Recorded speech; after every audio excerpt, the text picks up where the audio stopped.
and welcome to the 18th Annual Southern Maryland Martin Luther King Jr. Prayer Celebration. I'm Twanda Jordan, President of St. Mary's College of Maryland, the National Public Honors College. At St. Mary's College of Maryland, we know we stand in a special place. We also know that we are not the only ones that have been here. As one of the stewards of this place, we must recognize the history, good and bad, of those who came before us and toiled on these grounds. To honor those who came before us, the college developed a land acknowledgement and a National Public Honors College pledge to be read at the beginning of all events. We acknowledge that the land on which we are learning, working, and gathering today is the ancestral home of the Yacomico and Piscataway peoples. We also acknowledge that St. Mary's City was partly built and sustained by enslaved people of African descent. Through this acknowledgement, we recognize these communities and all those who have been displaced and enslaved through colonization. And now the pledge. Given the unique importance of the land on which we sit, and given the unique educational mission of St. Mary's College of Maryland as a National Public Honors College, we pledge to continue to unearth and understand these historic realities so that they inform all of our work. We also pledge to work tirelessly in making our institution more accessible, inclusive, and equitable, especially for those populations most affected by societal inequities. We do this with the understanding that by supporting and learning from all of our diverse communities, we build a more sustainable future for all. The prayer celebration marks an MLK Day tradition here in St. Mary's County. The day is a day of service and, importantly, of reflection. Our time together reminds us that we are still in the grips of a global pandemic. Yet we stand in a better place than we were last year. This year has seen us start to return to a sense of normalcy, whatever that means now. Yet, like any other year, there have been losses. I would like to take a moment to honor those we have lost during this past year with a moment of silence. May they all rest in glorious peace.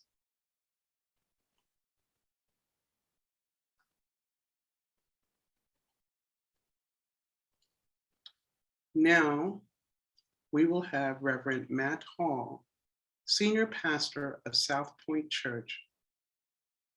Reverend Hall.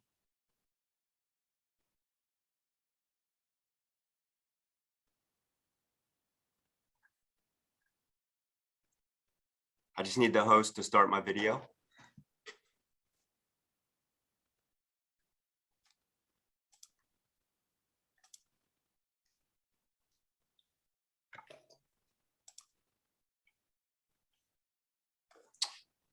Well, thank you, distinguished guests, friends, and community.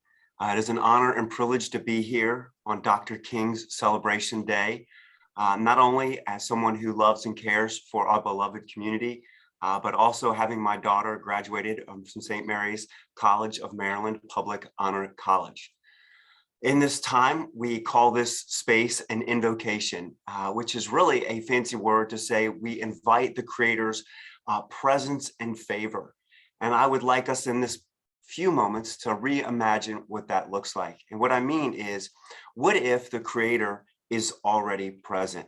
What if the Creator has already given us favor? What if we reimagine the invocation to look like, instead of inviting the Creator to be present, it was to invite us to see that the Creator is already present? I usually say something like, maybe we could invite ourselves to have eyes to see and ears to hear and hearts that are open through this time, through all the speaking and all the things that we hear together as a beloved community. It's with this posture of heart, of eyes to see and ears to hear and a heart that is open, that I would invite all of you to pray however you feel comfortable, if you are so willing. Heavenly Father of all humanity, we ask you today to give us clarity of sight and soundness of speech, the ability to truly hear what you have for us. May our hearts be open and soft to respond in love and in truth. Help us not just today, but in all of our days to create a beloved community where respect and dignity and intrinsic value are given to every person as a fundamental right of being a human. God, we specifically ask that you would give us wisdom to see, compassion to hear, and the courage to act to help us to be both against the triple evils and to seek to undo and disrupt, this beloved community that we are all meant for. As the author of Life and Truth, help us to move from just being a defensive against the evils of poverty, racism, and violence. Help us to move and to live with every fiber of our being to be for the prosperity of all, where basic human needs are met so that everyone may experience human life, where justice for all ethnicities and marginalized to experience the dignity and rights that our democracy holds as inalienable rights. And lastly, we pray that in the way that we treat our fellow human beings, regardless of differences, to love our neighbors as we love ourselves. Lastly, we ask that you would give us hope and courage and passion to not only address the evil with words, but with action. We ask this day, oh God, that in grace and with your kindness, that they would give us love that allows us to actively pursue reconciliation and redemption. May the words of Dr. King ring in our hearts forever with the following truth. Darkness cannot drive out darkness, only light can do that.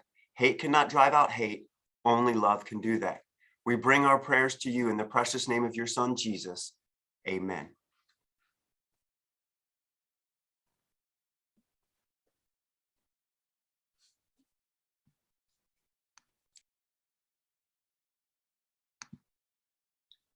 Thank you, Reverend Hall.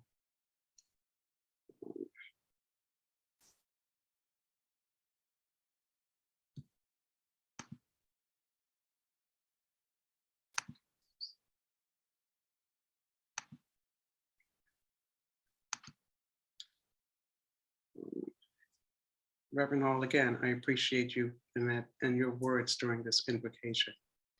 Thank you for having me.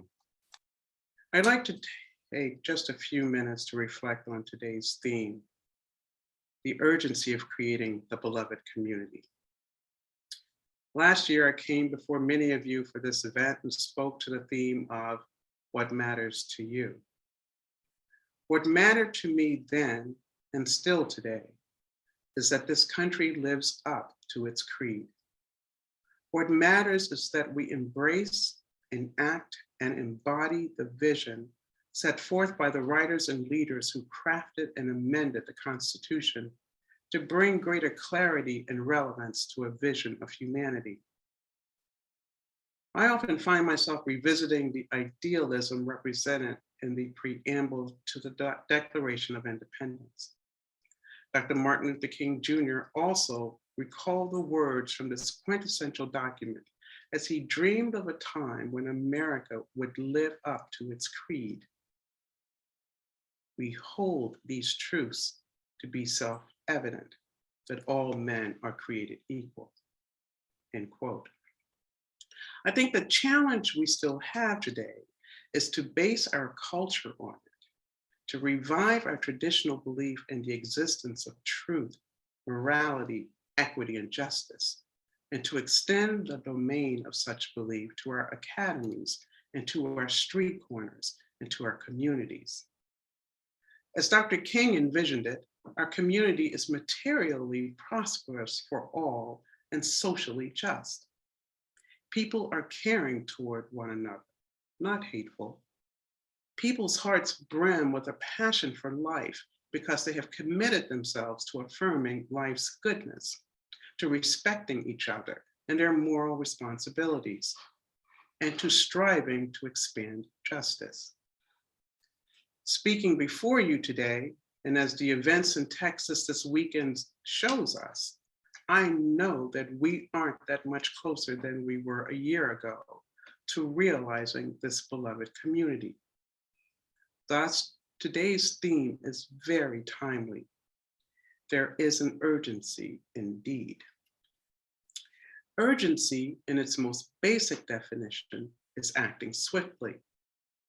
But to so act, we must see the end. All of the intimations of our hearts, all of the experiences of our senses, all of the rationalizations of our minds will never drive us along this path if we choose not to do so, or we do not take stock of who we are and who we want to be. Urgency also means earnest, persistent actions. It is in this context that Dr. King undoubtedly spoke and moved step by step across his lifetime. We too must act with earnest, persistent steps as we continue on his path and embrace his legacy. By doing so, we will begin to fortify the arc that bends towards the equity and justice that Dr. King spoke of so many years ago. And so we are confronting prejudice and avarice for the common good and to set the example. Right here in our county, on a cold and windy November afternoon in Leonardtown, I had the honor of presenting the keynote at the unveiling of a marker commemorating Benjamin Hance, posthumously pardoned along with 33 other victims of racial lynching in the state of Maryland. The marker commemorates Hance, a young Black man from Leonardtown who is the only documented lynching victim in St. Mary's County, and that lynching occurred in 1887. In my remarks, I addressed the importance of these historical markers, such as our St. Mary's College commemorative to enslaved peoples of Southern Maryland.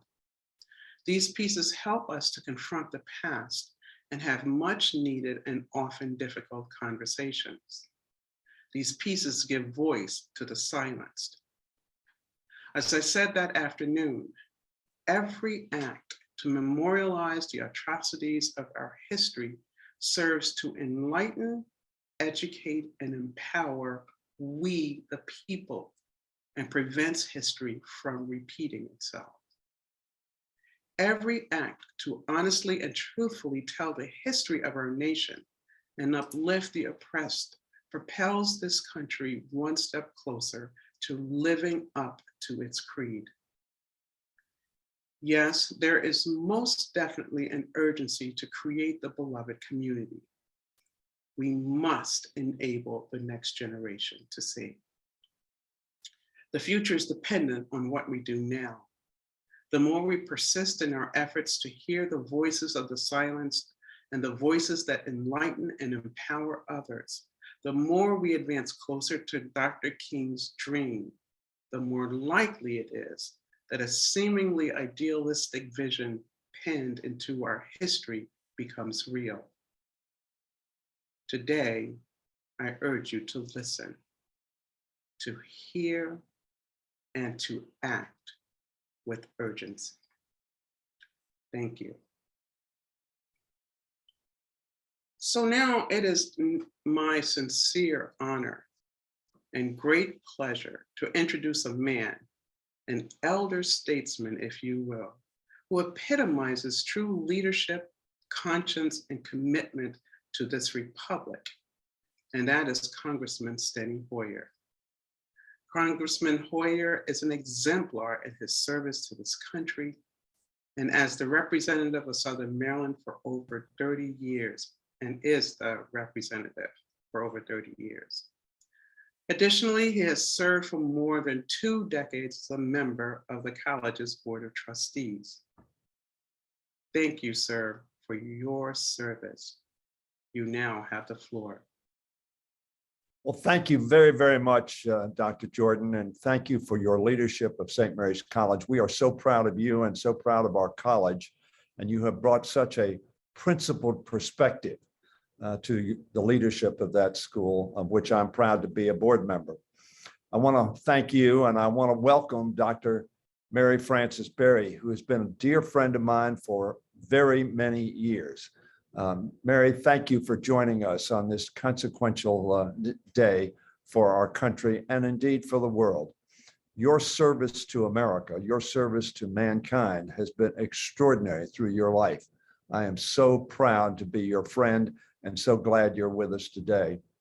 And to Susan Dyer, our chair of our Board of Trustees. Susan, thank you very much for your leadership of our extraordinary school. Reverend Hall, thank you for that prayer. Thank you for your concept of peace and the beloved community, which is the subject of this today's proceedings. And Joshua Janice, I hope that's close to right, Joshua, who is the president of the Black Student Union. Thank you for your leadership and your presence here. I am so pleased always to join this breakfast celebration of the life and teachings of Martin Luther King Jr. Almost 59 years ago, on August 28th, 1963, on the day of the American dream, we saw a peaceful, principled, and patriotic march promoting truth, and the central premise, as Dr. Jordan has pointed out, and I'm sure so many speakers throughout this country, and indeed throughout the world will intone, promoting the central premise of America, that all men and women, clearly would be added today, are created equal and endowed not by the government, not by the Constitution, but by a higher power, endowed by their creator with certain unalienable rights. And among these are life, liberty, and the pursuit of happiness. Sadly, just a little over a year ago, on what I call Insurrection Day, January 6, 2021, we saw a mob promoting a lie and pursuing the overthrow of democracy, violently and divisively, carrying Confederate flags, the symbols of slavery, sedition, and segregation. In so many ways, January 6th was a reminder that a great deal of racial hatred remains in our country, in our society, even half a century after Dr. Martin Luther King Jr.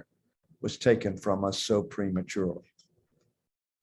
One of the lasting images of that day, January 6th, that I will carry with me from this day on, is a deeply personal one.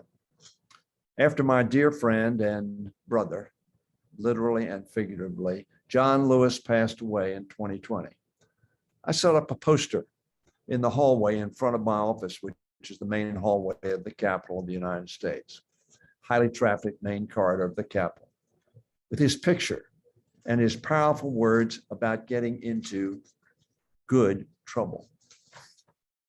When the Capitol was finally cleared, we found that the insurrectionist had violently destroyed this poster, leaving it strewn in pieces on the floor, covered in footprints. Think about that. Those who sought to subvert and overturn our democracy and the votes of the American people took out their rage on a picture of a man who had given his whole life to the work of shoring up our democracy and safeguarding the right to vote. Within days, my staff and I had a new poster made, of course, and set back on its easel, where it sits today. It still stands there and will. Everything John and Martin stood for, those rioters represented the opposite: peace, justice, democracy, the rule of law, faith in our Constitution, basic human kindness. These were the values that Martin Luther King Jr. and John Lewis talked so eloquently and courageously about. John believed in Dr. King's visions, the beloved community, and he talked about the beloved community all the time. He believed in Lincoln's call to, and I quote, strive to finish the work we are in, and to do so with malice toward none and charity for all. He saw the urgency needed to make the beloved community a reality in our country by tackling injustice, poverty, and intolerance. That's what Martin Luther King's message was. That's what his life was about. That's what this day needs to be about. Getting in good trouble on behalf of our values. What is being done today, however, is contrary to that. We are now engaged in a consequential struggle to ensure that the dream and the promise prevail over the lies and the violence. We are fighting to ensure that the dream of Martin Luther King Jr. on the steps of the Lincoln Memorial and of John Lewis as he crossed the Edmund Pettus Bridge in Selma, Alabama, will be the future's reality. If that is to be, we must pass the Freedom to Vote Act. The right to vote is again under assault. When we passed the Voting Rights Act in 1965 as a result of that bloody Sunday that I spoke of, and in subsequent years, under numerous presidents, including Republicans and Democrats, we reauthorized the Voting Rights Act in a bipartisan way. Indeed, in 2006, when George W. Bush signed the Voting Rights Act, it was the result of a 98-0 vote in the United States Senate and an all but 33-member vote in the House of Representatives. Effectively, it was a consensus of the country. However, sadly, the right to vote is now under assault. What is being called Jim Crow 2.0 is threatening to disenfranchise millions of Americans, predominantly African Americans, seniors, and younger people, and other minorities. Vile racial hatred is again burning like a wildfire on the internet and scorching communities in the real world as a result. When I brought to the floor the For the People Act and the John Lewis Voting Rights and Advancement Act to the House floor, I was thinking of John when he said about good trouble and what Martin Luther King was saying about the dream and the premise and the essence of America. When President Biden called on the Senate this week to take urgent action on voting rights legislation, I thought of John's directive once again as he walked across the Edmund Pettus Bridge for the right to vote. We now need to protect that right once again. I'm proud that as we meet this year, we have a president who wants to get into good trouble instead of instigating the opposite. I'm proud that we have a Black and South Asian woman as our Vice President of the United States. And I'm proud to walk into my office every day and see John's face on that poster, a symbol that the beloved community, he and Dr. King and so many thousands of others, unknown, but so consequential, strove to make that a reality, the beloved community. So we celebrate Dr. King's life today, but really what we do is recommit to his vision and to his objectives, which were the vision and objectives of this country, stated so powerfully that today they ring as relevant now as they did then. Thank you. Thank you for giving me this opportunity to join all of you in recommitting ourselves to getting in good trouble, to achieving the basic premises of this nation. One nation, indivisible, under God, committed to the principle of the equality of all peoples and the opportunity of all. May God bless our country, and may God give us the vision of Dr. King, of John Lewis, and so many others who fought for that which is true, that which is right, that which is America. Thank you all.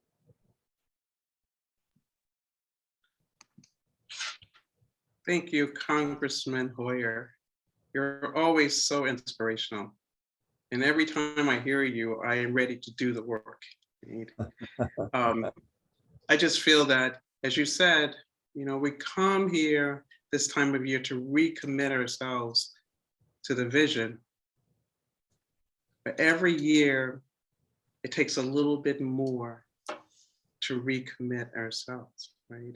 And I almost feel like it's getting a booster shot. Right? But we might have to increase the frequency by which we get that booster, but we have to see ourselves over the finish line. And with leaders like yourself, I am sure we're going to make these dreams a reality. Thank you. Wanda, we Baptists call that revival. Yes, that's exactly right. Amen. Oh, yeah, we're going to have a good one. That's for darn sure. It's always a pleasure to see you, Congressman Boyer. You take good care. Thank you very much. Welcome.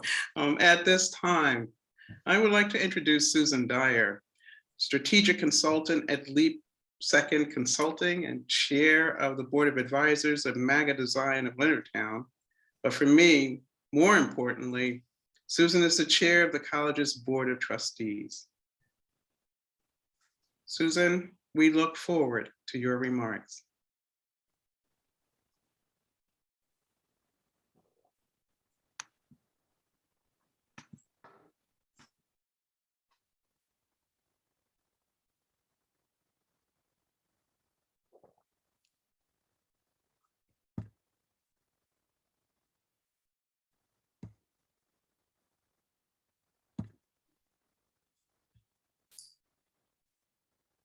Here we are. Thank you, President Jordan. Good morning, everyone.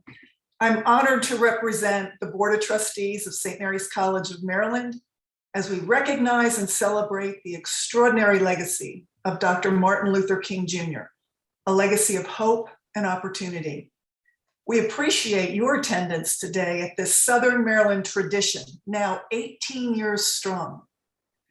A special thank you to those who worked so fervently to switch this planned in-person event into this virtual safer gathering, something we find ourselves doing occasionally during this pandemic. Having been tapped to bring greetings today, I found myself reading through excerpts of Dr. King's compelling speeches and reflecting on the changes in history that took place due to his actions. I thought about Martin Luther King Jr. Day and the events that honor him taking place across our country, just like this one. What I truly find special about this day is the strong focus on community and service. At St. Mary's College of Maryland, we value both. It is part of what we call the St. Mary's Way, and we are so fortunate to be able to share that ethos side by side with so many of our community partners. As we listen to our speakers today, let us be reminded of Dr. King's encouragement to find our strong sense of purpose and meaning. As we bear witness to the wonderful voices of the St. Peter Claver Choir and Chopticon High School's Peace Pipers, as we are invigorated by the beat of the Spring Ridge Middle School Rhythm Club, let us be encouraged by Dr. King's call for us to enliven our creativity and our voices in service to each other. And most of all, let us be thankful that we chose to be here this morning to collectively ignite the flame of our community spirit, to celebrate the life of Dr. King, and to share this experience that brings us all closer together. Thank you. Thank you, Trustee Dyer. It is always a pleasure to see you. We appreciate your comments and your strong commitment to the college and to our community. Thank you. So today I'm getting ready to introduce a student at the college, and he is our student trustee, Joshua Ajanaku, who will then introduce today's keynote speaker that I'm absolutely thrilled to listen to as a fellow Fiskite, of course, but also because I'm sure her words will inspire us and give us many things to ponder. But first, let me introduce Joshua. So Joshua is a senior from Waldorf, Maryland, and he is pursuing a double-double. And so as we're getting ready to get into the spring at some point, but we're now in basketball season, I think that his pursuing a double-double is very appropriate because he has two majors. One's in economics and the other's in mathematics. And he has two minors, one in business and the other political science. He's a typical St. Mary's College student committed to doing good and staying busy. And I like for students to stay busy in a positive, good way. Joshua serves as an admission tour guide, and he plans on attending law school to become a lawyer. When I with him when he was a freshman, he said he was going to be a litigator. We'll see what you think at the end of his remarks. Joshua, I turn it over to you. Thank you, President Jordan, for the introduction. I appreciate it so much. Good morning, everyone. Today's speaker is Dr. Mary Berry, the Jordan R. Seeger Professor of American Social Thought and Professor of History at the University of Pennsylvania, where she teaches the history of American law and history of law and social policy. In addition to being a professor, Dr. Berry is a writer, lawyer, and an activist, whose public service included work in 3 presidential administrations. From 1980 to 2004, she was a member of the U.S. Commission on Civil Rights, serving as a chairwoman from 1993 to 2004. She was also an outspoken advocate of the Equal Rights Amendment. She became the first woman of any race to enter major research university as chancellor of the University of Colorado at Boulder. Dr. Berry is one of the founders of the monumental Free South African movement, and she received the Nelson Mandela Award from the South African government for a role in raising global awareness on South African injustice that helped to end over 40 years of apartheid. Professor Berry's book covers a wide range of subjects from the issue of constitutional racism in America to the issue of progressive activism. Our latest book, It Should Teach Us to Resist, Our Progressive Movements Have Succeeded in Challenging Times, examines the successful tactics of women that ended the Vietnam War, jumpstart the government response to the AIDS epidemic, championed the Americans with Disabilities Act, and advanced civil women's and LGBTQ rights. Our previous book, Power and Worse, The Story Behind Barack Obama's speeches from the State House to the White House, offers insight and historic context of President Obama's most memorable speeches. Dr. Berry, the virtual stage is yours. Thank you all.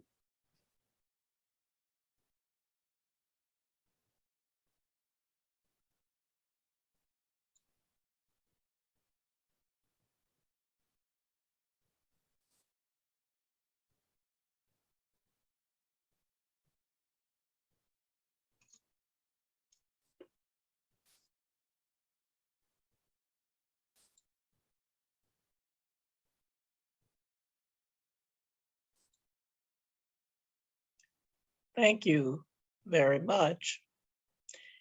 I want to thank everyone who decided to invite me here. I also want to thank Joshua for the introduction. From everything that President Jordan described about him, he is an extraordinary individual, and I'm sure there are many more there at St. Mary's College. I also want to say that seeing Steny Hoyer there this morning, I actually had forgotten that St. Mary's was in his district. And I, of course, have known him for many years. He is a stalwart. And I didn't even know he was on the Board of Trustees. This has been a bad year for me and for a lot of people for a lot of reasons, which Congressman Hoyer described some of them. In terms of what happened last year.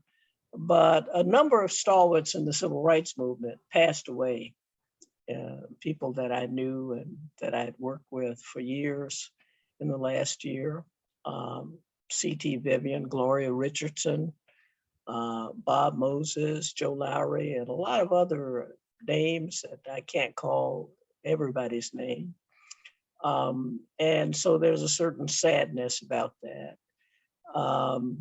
Every time Martin Luther King's birthday, every year when it comes to this date, I think about him, of course, but I think also about Coretta, who I happen to have a friendship with that dated as a strong friendship from the years after Martin was assassinated.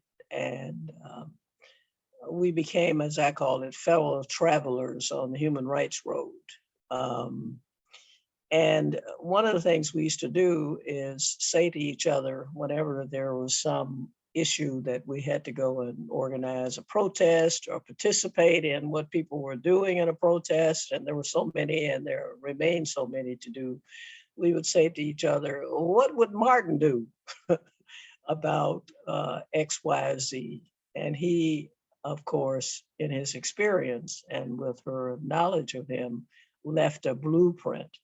Part of that blueprint is the concept of the beloved community. And the topic here is the urgency of the beloved community. On Martin Luther King's birthday, my brother, who when he was 10 years old, left school and had all the other kids follow him, and they all went up to downtown Nashville during the Nashville protest movement, sit-in movement, which was one of the great milestones in the civil rights movement. They heard on the radio that there were these college students from Fisk who were up there protesting, and other people, and they got so excited. My brother ran out of school and had the other students follow him to go up there to protest. My mother didn't know where he was. She looked for him. Finally, they found out he was in jail because they all got arrested. But my brother often says to me that on Martin Luther King Day, you have a lot of people who will tell you how they were with Martin from the first day, how they believed in everything he believed in. And you have people who say all the things that they did. And he quietly never talks about what he did. But I think that that was remarkable for a 10-year-old boy. Anyway, Benny Mays, who was president of Morehouse College for a number of years, and was president when Martin Luther King was a student. I happen to have had a conversation with him at Oberlin College a short time before he passed away. We were both getting honorary degrees, and we spent a nice weekend at Oberlin and had a lot of time, all of us sitting around talking, as you do with those things. And he said to me, people have to realize that Martin Luther King was only 15 years old when he came to Morehouse. And one of the things we had to do was to reinforce in him what he already had as the son of a preacher and the grandson of a preacher, a sort of spiritual awareness and knowledge, but he was 15 years old. He had to figure out what his goal was, what his overall and overarching vision would be in the world. It's sort of like, Benjamin Franklin, who was one of the founders of the University of Pennsylvania, used to say, we are told because we make up things at Penn, and we always say Benjamin Franklin said it, and then nobody challenges you. Like every day when you get up, you should ask, what will I do to help the world? What can I do to make things better in the world? And in fact, that is what we have. Benny saying that he had to inculcate and help to inculcate in Martin Luther King. But we have to realize that not only was he 15 when he went to Morehouse, but by the time he was assassinated, he was only 39, which means he lived not even half of what we would regard as a full life. But in that time, his philosophy and his thought evolved. And it evolved into the beloved community that he talked about all the time. The beloved community, the idea that there's a world house of people, and we should think about everybody all over the world, not just ourselves, that we have to, in fact, think about freedom and justice and equality and helping those who need help throughout the world, and see ourselves in terms of that concept. And that in this country, we have to think about creating a community in which the promises of the, not just the Declaration of Independence, but of the Constitution, we the people, that the concepts throughout the Constitution of equality and justice come to pass, that they come to fruition. We talk about the urgency of now, and many people quote, Martin said over and over again, he talked about the fierce urgency of now. And I love that kind of phrasing, the fierce urgency of now. And people talked about that. People use that all the time. But I've noticed over the years that many times the urgency doesn't seem so fierce. As President Jordan talked about, we come back year after year, there are the goals, but we have to see what we're doing to reach those goals and how far we've come, and to measure ourselves and to challenge ourselves each time. Coretta started in the years after the assassination, emphasizing year after year the idea of service, which you have in you're having a prayer breakfast, and you're having the idea of service. And at first, she used to talk about it in terms of you should spend the whole Martin Luther King Day in service activities and don't worry about going to the mall. And one time she said, well, I shouldn't say that because people want to go to the mall. So I want you to participate in service, but before you go to the mall, and if you have other stuff that you would like to do, then you can go ahead and do that too. But service is an important thing. If we look at what we've done in this country, we talk about every year, reporters ask me, how well have we done on Martin Luther King's dream? Are we anywhere near, getting there? And I say, well, the glass is half full and the glass is half empty. I always say that. And I talk about the changes where we got more fairness and justice for all the marginalized folks who've been left out this year than we had, 30 years ago or whatever. And we're trying to reach that goal. And one of the things we do when we talk about critical race theory, which is under tax CRT, is trying to explain to people why they need to understand the history of the country, the history of Black people, the history of Indigenous people, the history of Asian Americans, I can name Latinos, all the groups, Hispanics, all the groups have been marginalized, women of any race, that it will help us to understand why we should make the positive changes that will help us to reach the dream of a beloved community. And people, my friend Derek Bell, who's a longtime law professor at Harvard and he's passed away now, he wrote a lot about white supremacy and race, and he was the expert on race relations in the law. And he and I had talked and wrote over the years about white supremacy and the Constitution and so on, but we didn't call it critical race theory. We hadn't thought of that. We just called it, writing about the history of the country and the Constitution and so on. And now they call it that, but that's all right. Even if you call critical race theory banana, the idea is to get the understanding so that you will know what people know about what happened in this country and maybe be inspired to do something about it. This year, we have a voting rights issue at the forefront that Congressman Hoyer talked about. We've not been able to get the Voting Rights Act, the John Lewis Act, the Freedom to Vote Act, and now they've consolidated them. And this week, there's supposed to be a discussion in the Senate about whether they can go forward. It sounds like it's not very promising. Maybe there'll be a debate. I happen to think that what they ought to do is, instead of just talking about the filibuster, they should get rid of culture, as they call it. What that means is you can cut off debate if you have 3/5 of 60 senators to say that we should have a vote. They should just let people talk as long as they can before they, don't have anything else to say, and let them continue to talk and talk and talk and talk.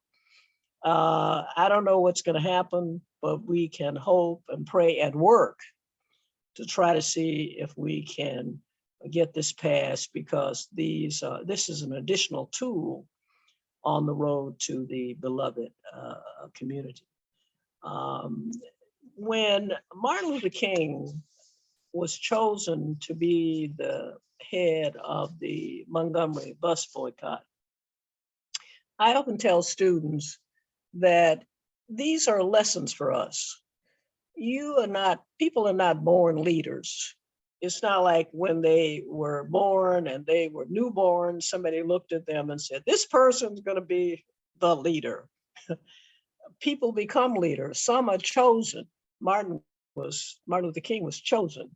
He didn't decide that he was the leader. And he was quite surprised, actually, although it made sense for him, given his background, his experience and so on. He and Coretta had gone back to the South because even though they had been in Boston, they wanted to be a part of whatever changes took place. They didn't know what they were going to be in the South when they did take place. And so he took up that cross of the struggle.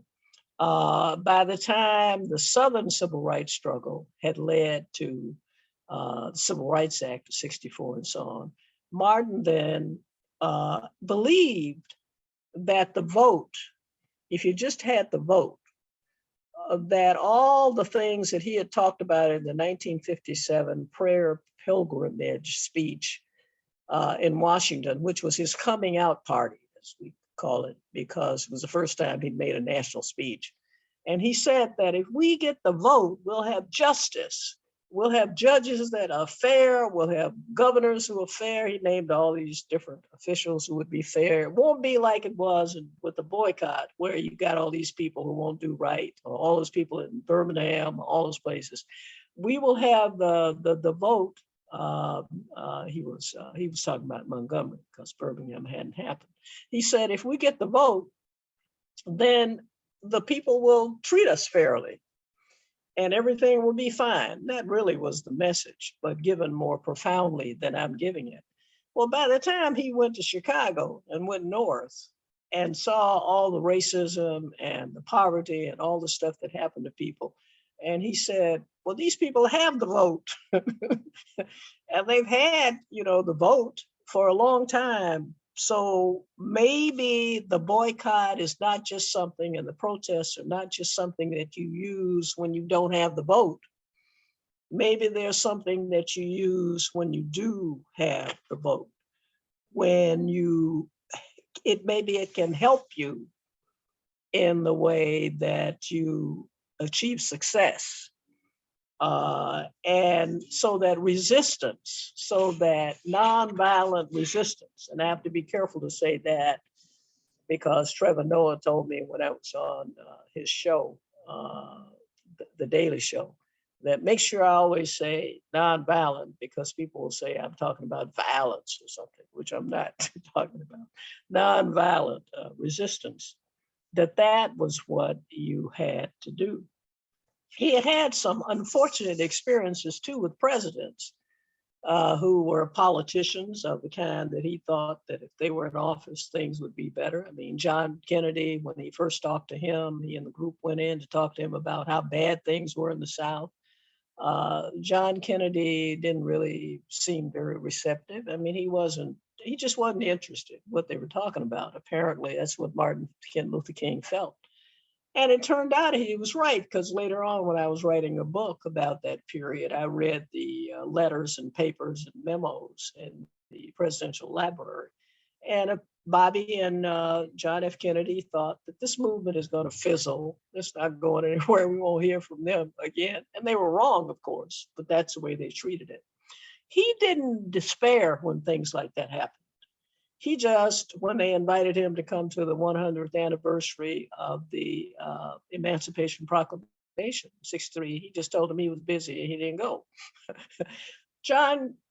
Lyndon Johnson, he was grateful to Lyndon Johnson for the Voting Rights Act, for all these things, but the war in Vietnam, he just couldn't stand it. It stuck in his craw, the pain, the suffering, the waste of money, and all the rest of it. And he said it was like Jeremiah in the Bible, which says, with fire shut up in my bones, that I say I won't speak, but then I do. I have to. And so he said, I have to say something. So he came out against the war. And mainly it was because not only the suffering of the people, the Vietnamese, the Americans, the endless war, but also the money that was being spent that could have been spent on the poor and solving some of the problems that he had seen all over the country. So that he made that speech at Riverside.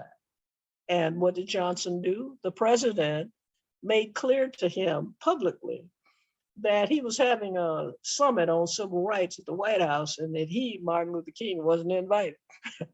So he was, the cover of the Time magazine of the year, the Nobel Prize, all that stuff.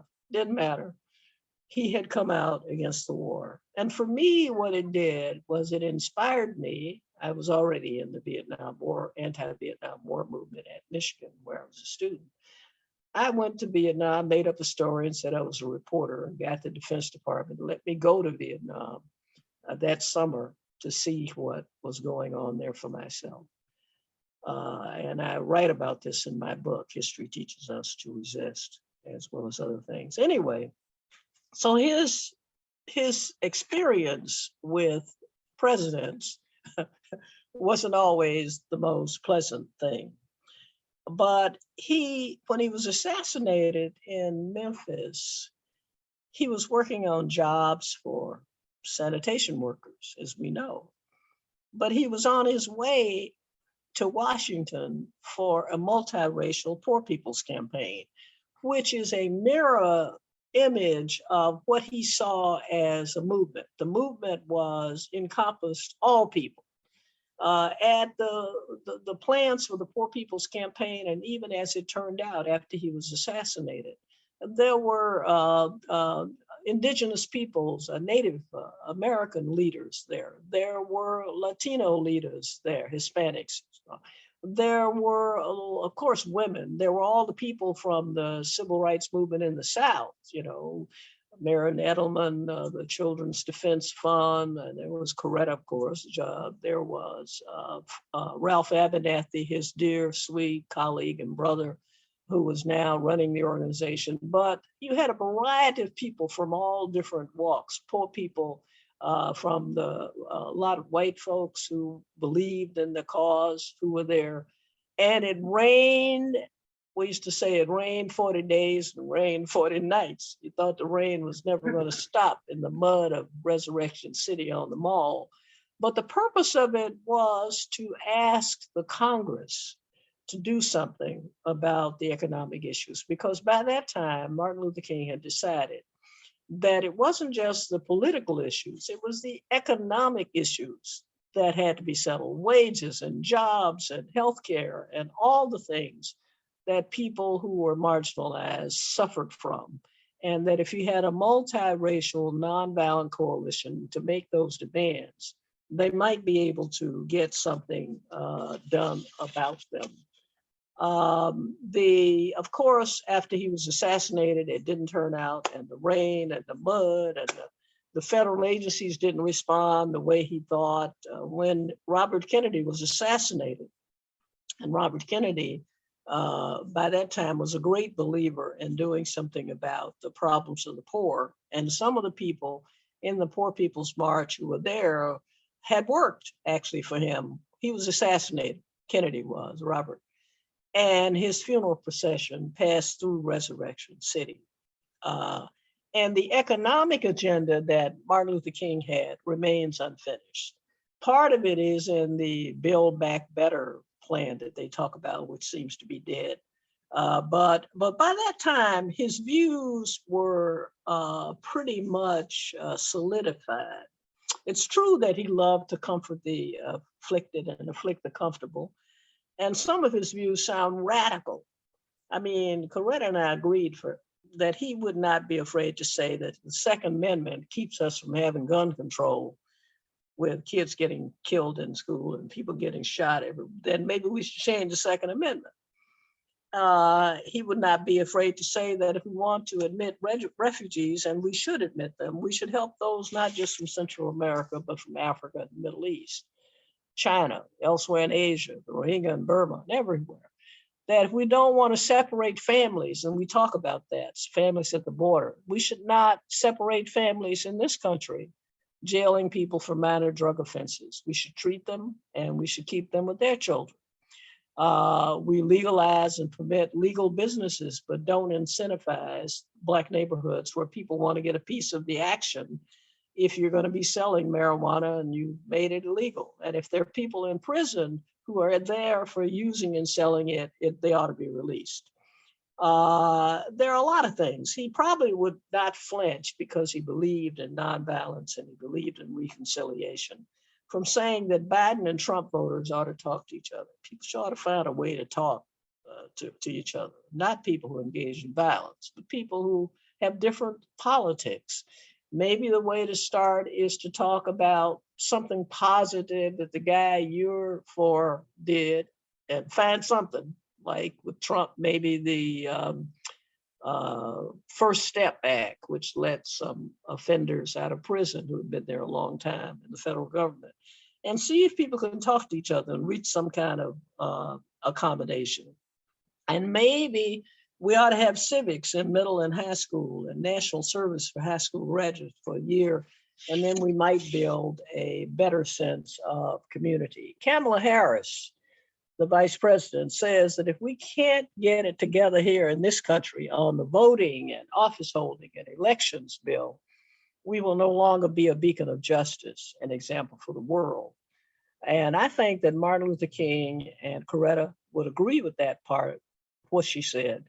But we have to do more than that to be an example. Even if we do that, we should know by now that we won't get rid of the pandemic unless we vaccinate the world, poor people around the world, and not just keep vaccines mostly for people who are in the wealthier countries and for ourselves, because there are no borders that can keep the virus from coming. And poor people deserve as much help as others if we have a vision of a beloved community.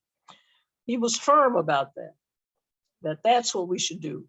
Resist social injustice and resolve conflicts in the spirit of love. And that are his words. Now, his words are misused and distorted. And we expect that because when you're dead, you belong to the ages, of course. And people can say anything about you they want to, say you said something you didn't say. He did talk about a dream for the future, but he demanded and changed now. Now, he said, don't talk about over yonder, change now. He talked of a blank check. That speech that everybody quotes from the March on Washington was not an I Have a Dream speech. It was the bounce check speech. When Mejia leaned over and told him to talk about the check, that will bring freedom and justice on the man. And the check was marked, as he put it, insufficient funds. And he didn't believe the Bank of Justice was bankrupt. He knew about ethics and religion and philosophy, chapter and verse, but he did not say we should pretend like we don't see skin color. When people tell me that, I didn't even notice that somebody was colored or had dark skin or whatever. He said, someday we might be able to judge people not by the color of their skin. But he didn't say can do that right now. A lot of work is needed first. It's true that he said that the time is always right to do right. It is time to recommit ourselves to his justice goals, creating a just community. It's time to recommit to the protest part of the resistance. I don't mean fighting with politicians who are in office right now. They know the governmental system, and some of these people, I know them, and they are not going to do anything bad. But they're politicians and left their own devices. They just won't do enough. They have to do more. So use what we've learned from MLK and social movements before and since. Yes, protect the right to vote. Ward off voter suppression. And if we had resisted strongly enough nonviolent protest organization, instead of relying on just going through the system, we might have had these bills passed by now. So if we want them, we're going to have to want them enough and organize to get them. And if we don't get them, we have to organize to make sure that people who want to vote can vote. Martin Luther King often said that cowardice asks always, is it safe when you want them to do something? And expediency asks, is it politic? And vanity asks, well, is it popular? I always say to people, if Rosa Parks had taken a poll before she sat down on the bus, she'd still be standing up. But conscience asks, is it right? And there comes a time when you must take a position because it's right. It may not be politic or popular. And so we should embrace his approach. And if we do that, all of the evils that beset us, whether it's homelessness, racism, climate change and its effect, the pandemic and the beset us, we can do something about them. We can subvert a Supreme Court even with a Chief Justice who can make water into wine and then turn it back into water again, apparently. In effect, King would ask, what would Theodore Parker, the great New England divine in the 19th century, say? And then he would quote him, the arc of the moral universe is long, but it bends toward justice. Usually people say Martin said that, but he always said that he didn't say it. In effect, King would ask, what would Frederick Douglass was right? Power concedes nothing by demand. Without demand, it never has and it never will. And the whole history of social change is that nonviolent protest is an essential ingredient of politics. We can make liberty and justice for all a reality in our time. We follow these precepts. Thank you.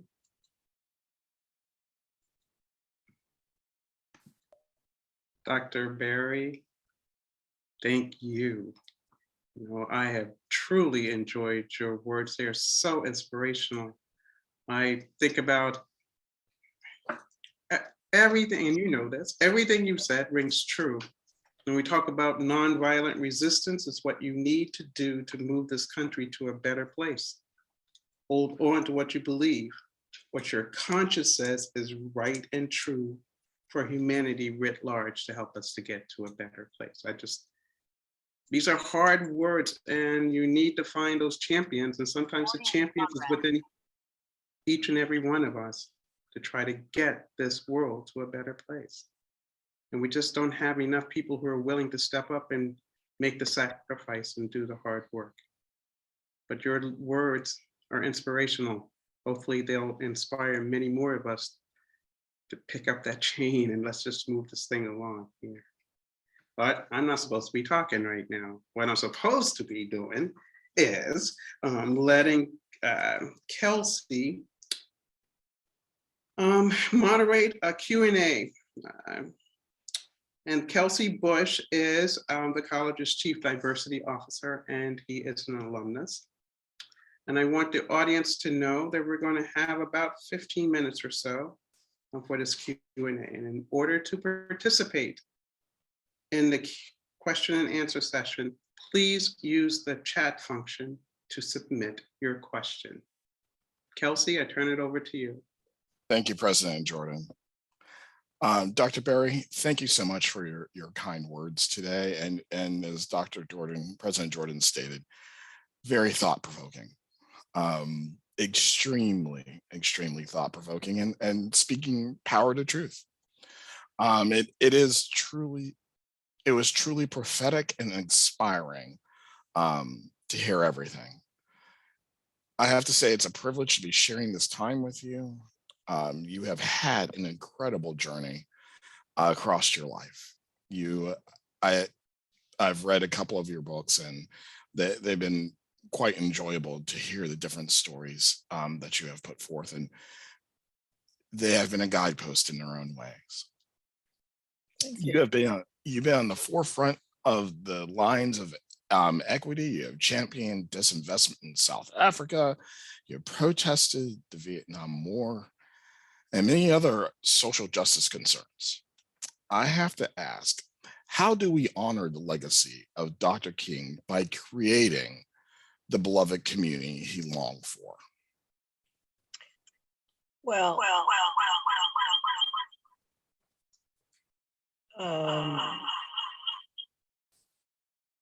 can you hear me? But let's try this. Let's try Go this. ahead. How's it now? You still have an echo. There's an echo? Yes, ma'am. Okay, let's see what this is. I don't know what this is. Maybe there are two.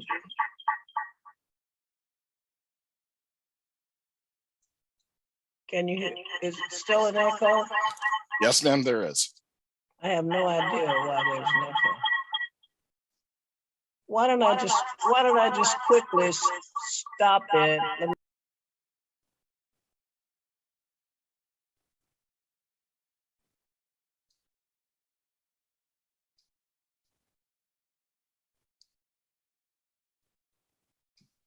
Dr. Berry, did you turn on another device to hear, or because usually there's feedback between two devices that are pretty close together?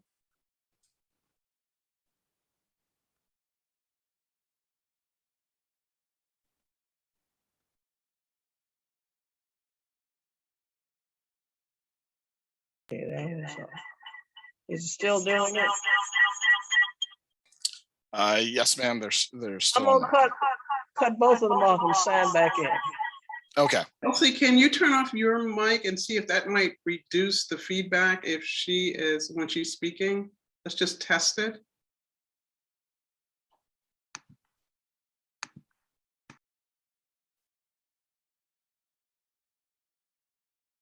Dr. Berry, can you say something? Yes.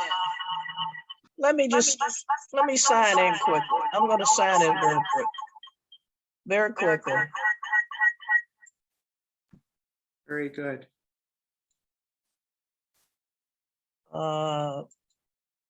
Is it still doing it? No. Can you hear me now? Yes, I can ma'am. hear you. Okay, let me just go ahead and answer it if it's okay, because time is passing. Perfect. You can hear me? All right, here's the answer. I don't know if you can see me, but I'll answer you. The answer is that what we need to do is to organize. We need to organize and history teaches us to resist. I explain how you successfully organize movements, not in any kind of recipe, but showing what we did in each one of the movements we were in and how we did it, and time changes. When I say organize, sometimes the fire goes out because people are tired. After a while, you get tired of being an activist. And it's easier to just say, well, if we just go vote, everything will be fine, which is what Martin was talking about at first when he was in 57 talking about that. But in fact, you have to organize to make your vote effective. That's what the point is, that the two of them work together. But to make Martin Luther King's dream a reality, what we have to do is every day think about, is there something we can do today to make people who are in need better off, to improve the institutions where we work or where our students go, kids go school. Like I know parents who have never gotten involved in the school where their kids go to school. They figure, well, they're going to school, so I can go and do whatever I'm doing. So you have to get involved. Also, when you do things like feeding the homeless, I had some students tell me that they never gave homeless people any money when they saw them on the street suffering. I said, why not? And they said, because they might buy wine.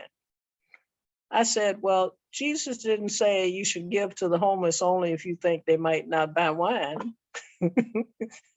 You give to the homeless for your own soul's sake, for your own soul's sake and your principles, not because you are controlling whether or not they get some food or some wine or go to sleep or whatever they're doing. And they, of course, said they had never thought about it, quite that way. And they said, well, they can just go to the shelter. I said, have you ever stayed in the shelter? There are some people, and given the conditions, they would not do that. So the idea is to find every opportunity to try to stand up.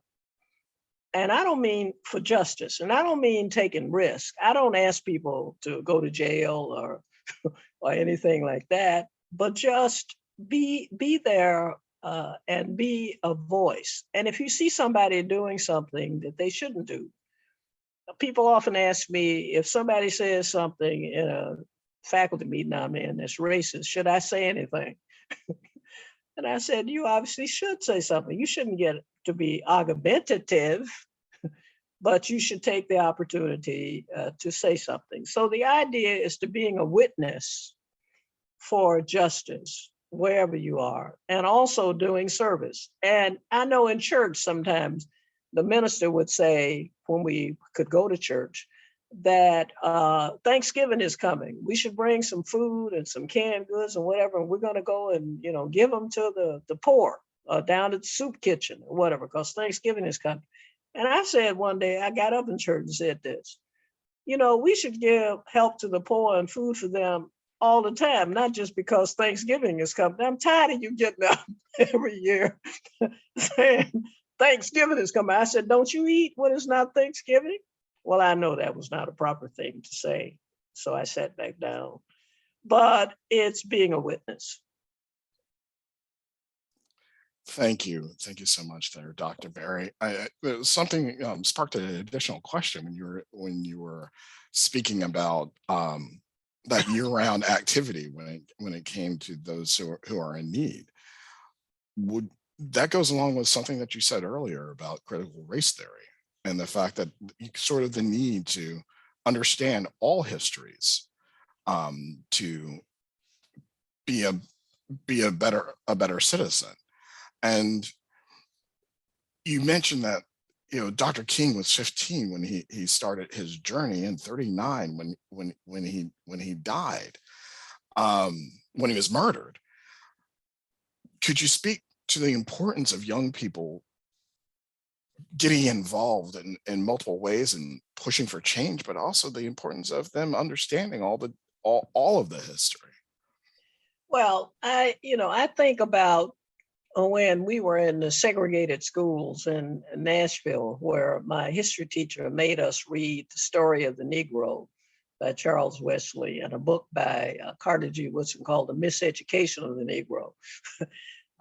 Most of the people I know, the young people I know who come to me as undergraduates, and the people when I'm in community programs and volunteering with, nobody ever told them anything about anything having to do with any of this. Some of the Black students know something, but most people don't know anything because that's not a focus of the education. So what critical race theory tries to do and promote with that label and with the work that's being done in 1619 Project and others is to get people to know that history. People ought to know the history of indigenous people. There's a great book called The Indigenous People's History of the United States that they ought to read so that they can understand what's going on. They also ought to read the Constitution. I tell students that when they come to me as undergraduates, ask them, have you ever read the Constitution? No. Well, what do you think is in it? Well, it has a 14th Amendment.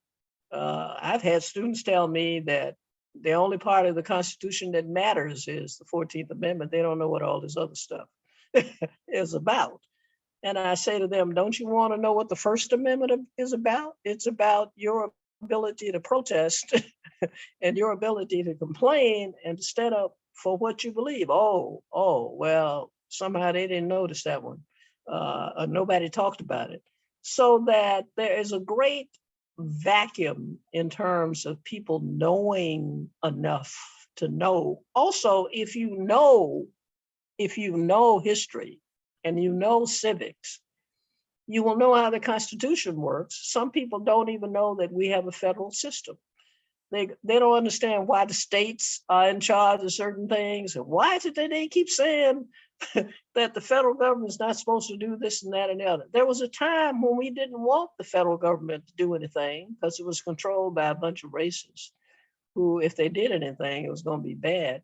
And some of us live in states where the state government and the state constitution, if you live in Massachusetts or you live in California, the state can sort of act on its own to do all kinds of stuff. Maryland, with its politics, the state can do all kinds of things. And that's because we have a federal system. Federal government does something. If you don't know the history of the country and you don't know, people say, well, our democracy is under attack. We don't have a democracy. We have a Republican form of government, which is representative, not where democratic form where everybody goes to a meeting like they did in 4th century Athens and made their voice heard. We don't do that. We elect somebody. Also, they would understand if they looked at the history of the civil rights movements and all the protest movements, that people do things despite odds. When somebody tells me, well, I can't stand in line to vote because nobody's going to give me a drink of water. Well, when we have every protest that I've been in, somebody along the road gave people water before they even got to where they were going because we had it organized, okay? So there are ways, I always think too, of ways to get around the oppressor. When people are trying to stop you from doing something, you should pray for them and love them and hope they get better, but figure out a way to get around them. I'm in the getting around business. See? And Martin Luther King was in, let's figure out a way to do whatever we do. All the other people who were in the civil rights movement, whether it was the Freedom Riders or whether it was the sit-inners or what, people put their bodies on the line, but they also worked to get around people who were oppressing them. Thank you, Dr. Berry. We have the chance for one more question, and we have a statement actually from a former student of yours. I'm going to read first, but then we have one more question. She states that you were her professor at the University of Maryland. And the way she says it, she was an outstanding then and she's outstanding now. Dr. Berry is inspiring, motivational, knowledgeable. And that comes from Mary Washington, who's a member of our County Board of Education. Oh, yes. Fond memories. Thank you. Thank you for the kudos. I really appreciate it. And you've been a great success. And let me bring one question in, because you were talking about your book, that we have in the bookstore, how history teaches us to resist, how progressive movements have succeeded. And the final question came in: how do we create grassroots change in society so that regardless of legislation, the beloved community will exist? Instead of asking legislation to bend people's conscience, but bend people's conscience, but the people's conscience bends the legislation. Sorry, there we go. More or less, I believe it's outlined actually in your book on how people can move things in a certain direction, if you want to touch on that. Yeah, absolutely. I think that the people organized can win, all right? The people organized can never be defeated, okay? And every social movement that's been successful has had that as its raison d'etre. And that in fact, what you do is you take the groups that you have that may be for some other purpose, whether it's sororities, fraternities, churches, whatever, and you organize in those, okay? There was a Black woman that I wrote about in another book named Callie House, and she organized in the late 19th century. She had been a slave, a reparations movement. Here's a woman that only went to the elementary school grades and the freedom schools. And she heard about an idea and she decided with some other people to organize folks, poor ex-slaves, to try to get the government to give them some reparations, which we're still talking about now, actually. And her idea was, I will go to churches and I will listen to people in all the meetings and all the people who've been slaves, and we'll talk to each other and I'll see if they want to join and tell them that we're going to petition the government. Petition the government, they said, petition the government, to see if they'll give us something for all this labor we did and we still poor and starving and all the rest of it. And she organized a movement that eventually had 300,000 dues paying members. The dues were very low, but they were dues paying members. They were financial, as we said, Delta Sigma Theta, that they were members. We know that because the federal government said it, and she didn't say it. They complained about it. They said, this woman's got about 300,000 members all over the country where there are any Negroes. And what these people, when they find out we're not going to give them anything, they're going to be mad and rile up. So we need to put her in jail. And they did put her in jail. They put her in prison. Said that she was trying to get the government to do something that she should know the government is never going to do. And so therefore she was engaged in fraud and they put her in prison. All right. So, but she was able, by listening to people. One thing is you listen to people at the grassroots and find out what they want and need, not what you think they want and need. And then you push the political system to respond to that. And you organize people in your sorority, your fraternity, your neighborhood, whatever you can do, school where your kids go, whatever, to start out small and listen to people and see what you can do. For example, if we listen to homeless people, they have better ideas about what might end homelessness than we do, who are not homeless or houseless, as we call it now. So it's listening to people, it's working, it's also hard. And it's not just using social media. Social media is fine, Twitter or whatever, but going on Twitter or Instagram is not a nonviolent protest movement. You have to be there and do something so the press will cover you doing something. Whether it's doing the Free South Africa movement with the protest every day, that the government knew the press knew somebody was going to get arrested, it was going to be big numbers of people, it was going to be celebrities, and they want to come and see what they're doing. Rosa Parks came one day. It was the first time she had come to a protest since the Montgomery bus boycott. And she came because she wanted to be there. And she said, I'm here. And she wanted to leave as she was there. We said, no, you're going to speak. She said, I'm going to speak? Nobody ever asked me to speak. They just had me come and wave and say, there's Miss Rosa Parks. And she spoke. But that's the way you do it. Use social media. But keep in mind, too, that social media is used for surveillance. And you might want to put out some stuff that you're not even doing. So we'll throw off the people who have you under surveillance. So it is possible to do it. You can do it. You can kindle the fires and you can engage in nonviolence and do it. And there are successful examples of how it has been done. And I repeat, if we had organized a protest movement and not gotten rid of Black Lives Matter and put it in the rearview mirror because of the election, because we just wanted to get rid of Trump. But yeah, we should get rid of Trump, but that wasn't the only thing that we needed to do. And we put our protest movement behind us. And it died, it fizzles. And now we didn't get any of the things that we were protesting about. We didn't get a police reform movement. Now it's, never.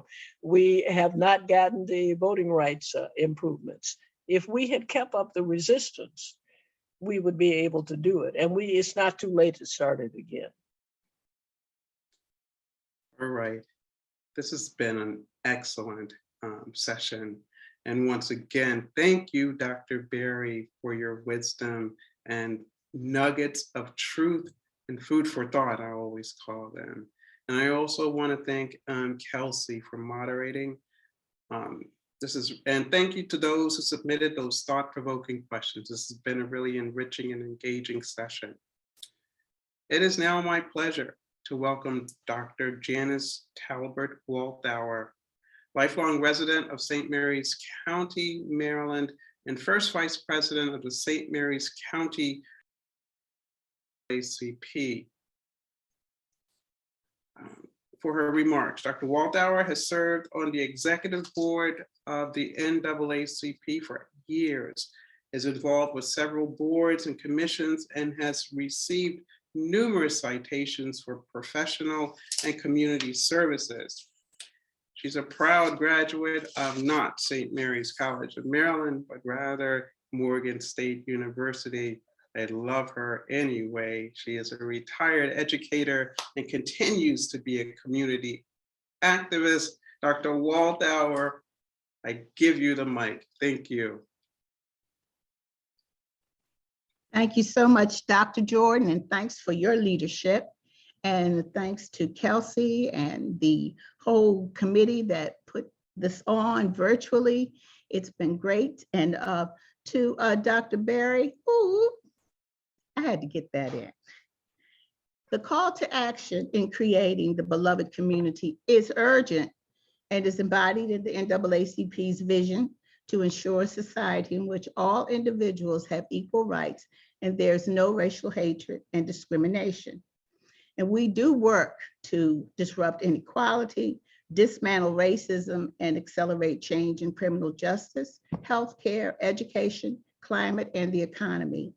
And we work to build and sustain a beloved community right here in St. Mary's County. A 2017 article by Dr. Arthur E. Wright lists 25 traits of a beloved community to include a community in which everyone is cared for, absent of poverty, hunger, and hate. There are jobs, plenty of healthy food, and plenty of love. An inclusive community rather than an exclusive club. You can't be in mine, no. This community sees God for good in everyone, and all are respected and validated. Now, through NAACP advocacy and partnerships, we embrace these traits. Of course, a priority in this association is education, and we work to ensure that disadvantaged students and students of color graduate ready for college and a career by ensuring access to great teaching, fair discipline, equitable resources, and challenging curriculum. The Maryland State Department of Education has a policy to remove unjust systems and build systems that empower people.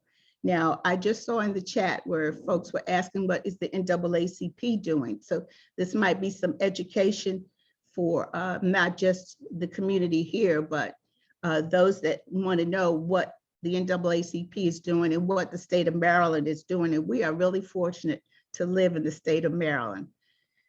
So you know that the State Department has mandated that all jurisdictions develop and implement equity and education policies and regulations in every county in the state. And our school system has developed and passed these policies and regulations, restructured the department to include equity, and hired an equity assurance coordinator. Accolades to Dr. Smith, Ms. Bailey, and the Board of Ed, the staff, and we're just ready to get this done, and we are part of it. Our NAACP is working right with them. We have a standing agreement here to meet quarterly with the superintendent. We serve on committees that make recommendations for equity. With unyielding persistence and unwavering commitment, our voices are heard loudly and clearly in our advocacy for what is now policy in the state of Maryland to bring about equity for all. We advocated right here in St. Mary's County for the banning of the Confederate flag, and it's no longer to be displayed on school property and in our schools. We recommended an equity assessment.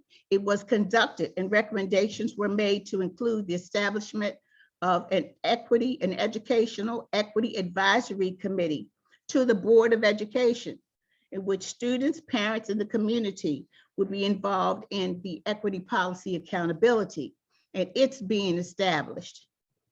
We partner with the Big Conversation, and I heard Dr. Berry talk about groups that get together and work together as partners.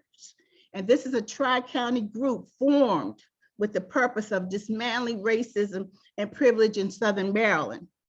And right now, a history coalition has formed to work together to improve access to the local history of African Americans and people of color. We want to make sure this is in the schools and it's being taught and it's part of the curriculum. Working with our county's museum division, we support the Equal Justice Initiative's Community Remembrance Project to document and memorialize the lynching of Benjamin Hance. Dr. Jordan already talked about him, a young Black man who was lynched in Leonardtown, Maryland in 1887. Allegedly, he attempted to assault a white woman. He was arrested and taken to jail, and about 2 o'clock, the mob broke in, took him out, went about a mile down the road and hung him. They didn't do it right there at the jail because the doctor that lived on the street said, "Oh, my wife is sick, don't do it here. It might be too much for her." But we know that a jury inquest was held, but there's no report of the testimony at all. No outcome was found. Hance is buried right at St. Aloysius Burial Ground in Leonardtown, and a historical marker has been placed in front of the old jail, all because folks in St. Mary's County have gotten involved in this whole issue of eliminating and diverse racism. The NAACP, founded in 1909 by white and Black citizens to end the hate that caused lynching in America, is still needed and urgently. It's not business as usual when the hate-filled mobs mentality that caused the Hance lynching is still raging in our communities and in our capital. Hance was lynched here in the mother county, noted for religious freedom and tolerance. The first Catholic Mass was celebrated here, and the dominant religion at that time and today is Catholic. There had to be people in the mob and onlookers that maybe went to Mass every day or church every Sunday, where Blacks sat in the back of the church and received communion after the white parishioners were served. We know that the doctor said, "Take him someplace else, my wife is sick." The guard was powerless. But what about the priests or other most reverend pastors? What did they say to their parishioners about the lynching and hate that generated this sin? The church is powerful and plays a critical role in dismantling racism and hate. What is being preached or not being preached today that could heal or hurt the divide in gender, race, status, religion, and breeds contempt for our democracy instead of unity? For King, the human community meeting the basic needs of everyone is beloved. God prompts us to remake our hostility-filled communities into those where justice and love prevail. If you are here today, I think it's over almost 200 people here. If you're here today, you probably believe that, but you know others who don't. Many, many attend church every Sunday, yet are filled with hostility and hatred. Perhaps they highly value privilege, money, or power, and are fearful of losing these things. Often they value these things over people and personal freedom over the rights of others.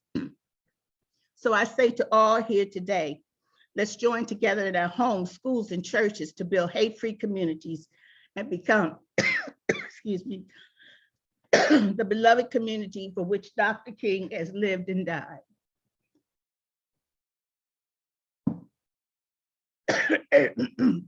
Join the NAACP 7025. Thank you. Thank you, Dr. Walthauer. And even, you were really I felt like I was in church today, sitting by those people, looking at them on either side of me, saying, okay, what is your role here? And how do we get you to do what you know is the right thing to do? Again, we just have so much work to do, and we appreciate the work of the NAACP in helping us to become a more equitable community and society.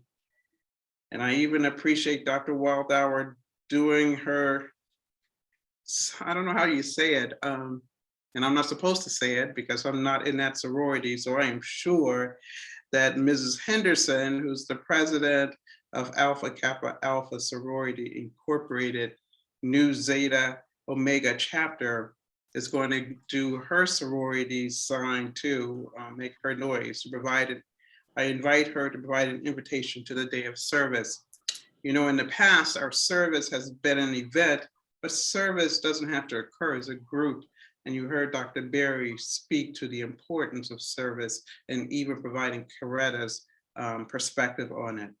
So indeed, individual service can make a bold impact. And the day of service is a result of partnership between the college, AKA Nu Zeta Omega Chapter. Mrs. Henderson, you have the mic.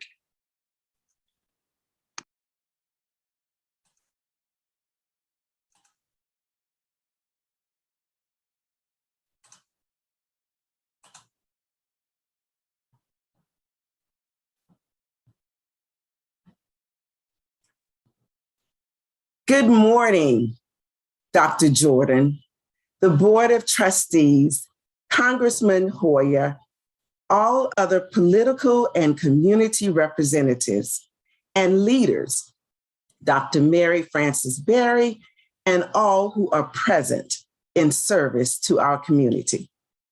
The vision of a beloved community has, for the past 114 years, been the vision of the founding members of Alpha Kappa Alpha Sorority Incorporated, with its 300,000 members who strive to keep the dream of Dr. King alive 365 days each year.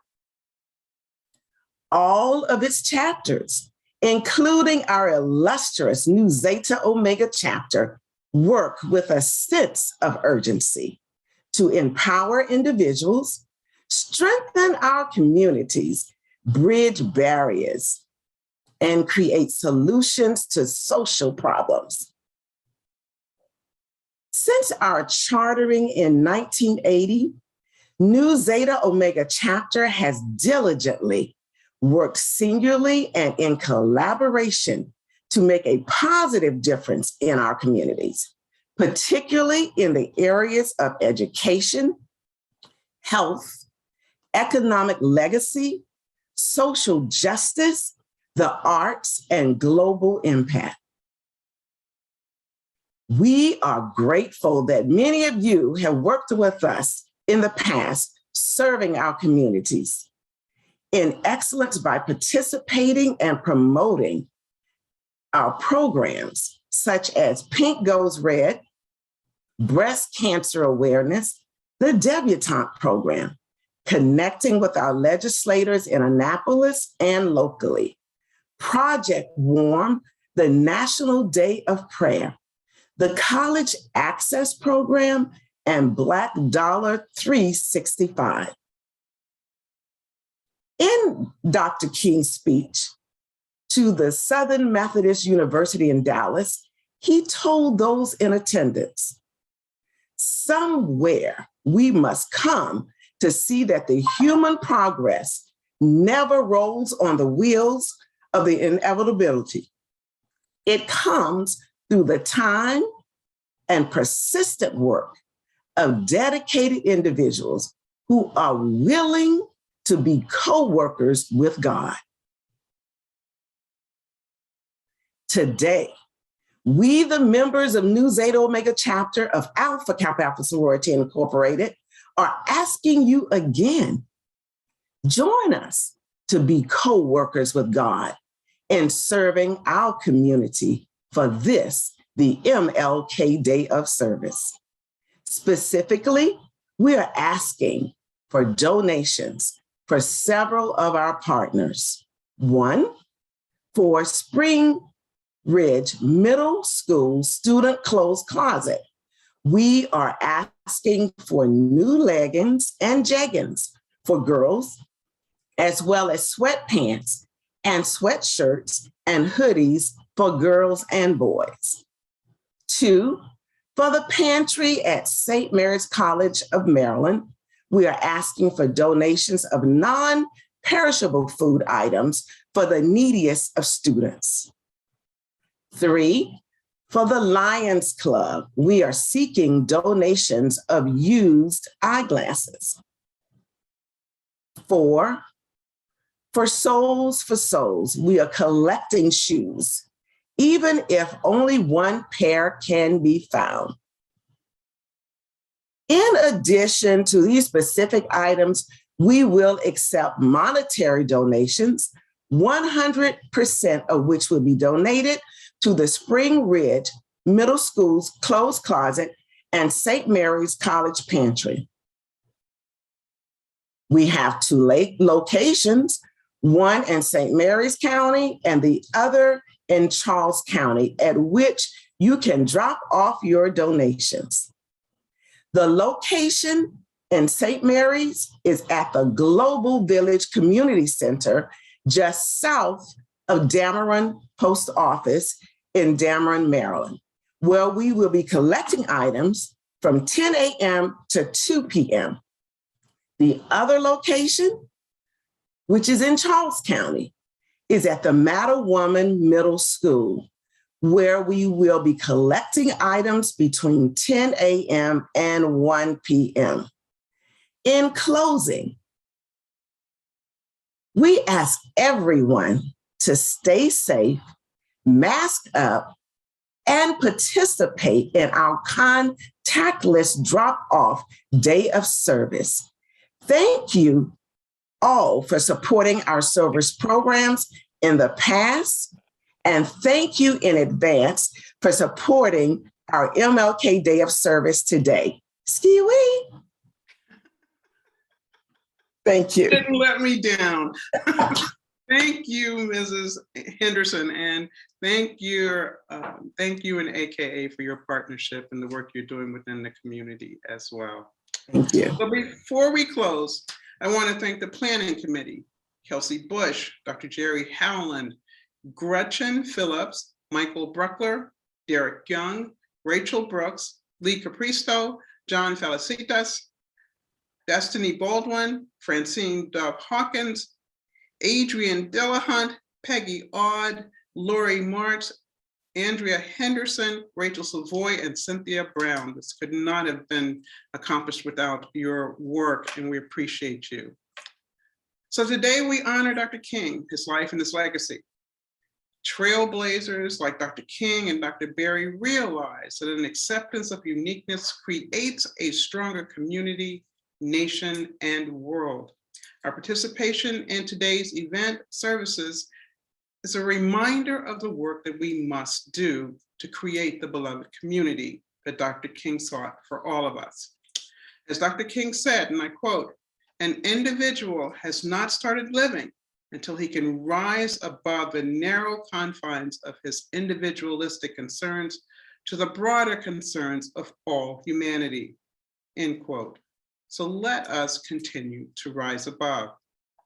In closing, I invite Reverend Trish Smith, minister to youth adults at Ebenezer AME Church, Fort Washington, Maryland, to provide the benediction. After Reverend Smith finishes, please stay tuned for performances from St. Peter Claver Church Gospel Choir under the direction of Mr. Roy Johnson, an alumnus of St. Mary's College.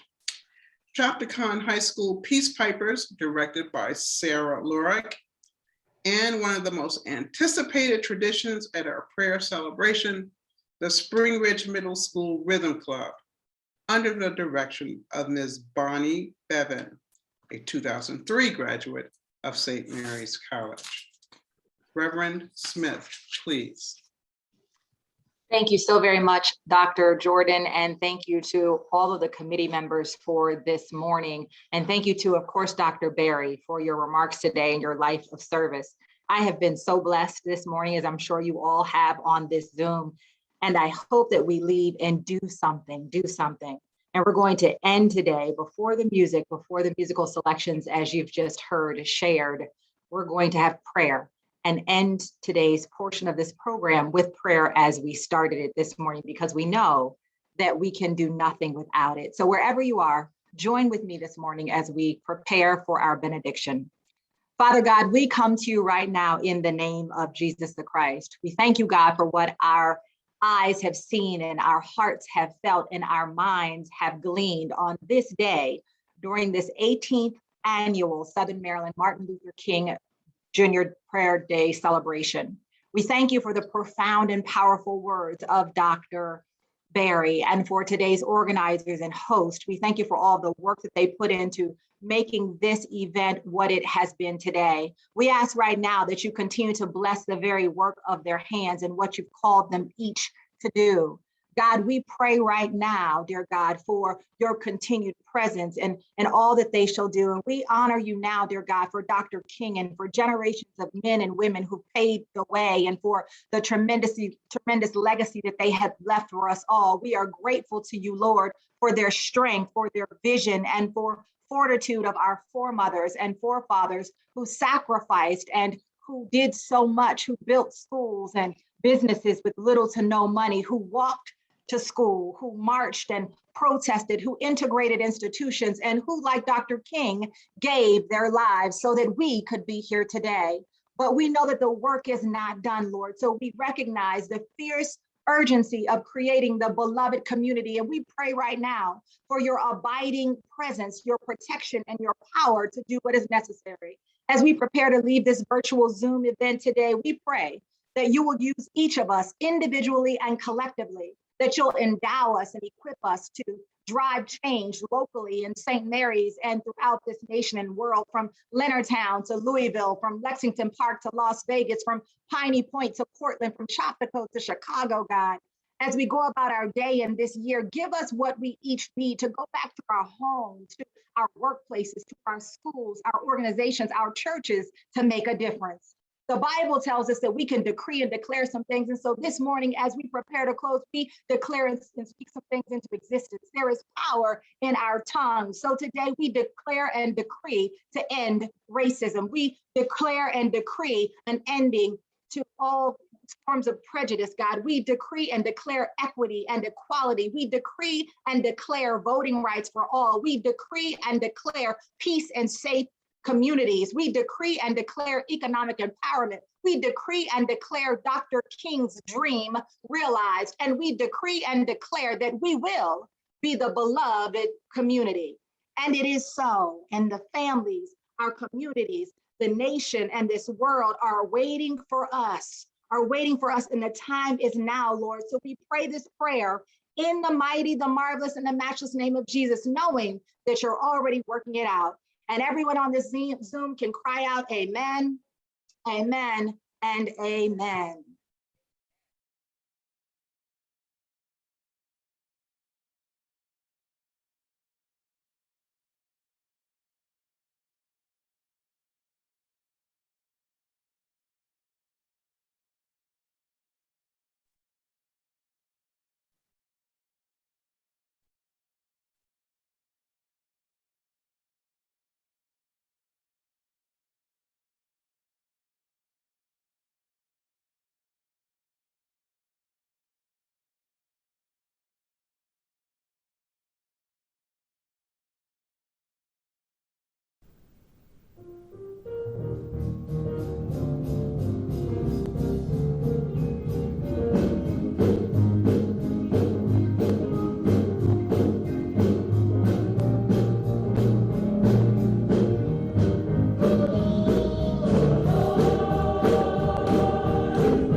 shoulder, keep moving on. Resilience, make a new plan, stand up again and say, yes, we can. Resilience, we are strong, shoulder to shoulder, keep moving on. Resilience, make a new plan, stand up again and say, yes, we can. Resilience, oh, we are strong, shoulder to shoulder, keep moving on.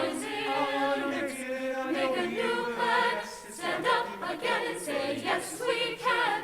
Resilience, we are strong, shoulder to shoulder, keep moving on. Resilience, make a new plan, stand up again and say, yes, we can.